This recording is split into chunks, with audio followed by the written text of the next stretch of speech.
Хүмүүс гүн бясалгал хийхээс заримдаа айдаг. Бясалгал хийж явах үед нь янз бүрийн зүйл тохиолдож байсан, одоо бодогдож байсан, харагдаж байсан гэх мэтчлэнгээр тийм ээ. Тэгэхээр мэдрэлийн тогтолцоог ам хамгаалах зөнгөөс суллаагүйгээс болоод айдас, сэтгэлийн хамгаалалтуудыг удирдах, романы тогтцоодыг суллаагүйгээс гүн бясалгал хийснээс бас ийм зүйл тохиолдож болно. Эхлээд өөрийгөө бэлтгэх нь маш чухал байна. Харин ийм айцтай болчихсон бол та өөртөө энергийн хамгаалтуудыг хийж сүнсний хүтэж нараасаа дэмжлэг авах боломжтой. Үүнэд бол та зүрхэндээ хайрыг бариад зүрхнээсээ хайрын энергийг цацраагаад толгойн ороогоор гаргаад буцаагаад өөрийн хөлөөр урсгаж оруулаад 360 градус хамгаалалтын энергиэр өөрийгөө бүрхэх.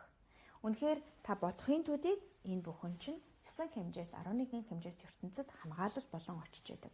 Энэ хамгаалалтыг чинь дагаад элдв таныг айлгах мэдээлэлүүд орж ирэхгүй. Гэхдээ айдас өөрөө хүний өөрийнх нь айдас болохоос ч энэ хорвоо ертөнцийн айлгах зүйл үнэндээ таныг давмгаалсан харах хүч айлгах зүйл байдаггүй. Та тэрэнд хэр их ач холбогдол өгч өөрөөсөө хүчтэй гэж бодно тэр хэмжээгээр л айдас орж ирдэг байгаа шүү. Тэгэхээр айдастайгаа нүүр тулаад гэгээн оршихуйтайгаар нэгдээрэй.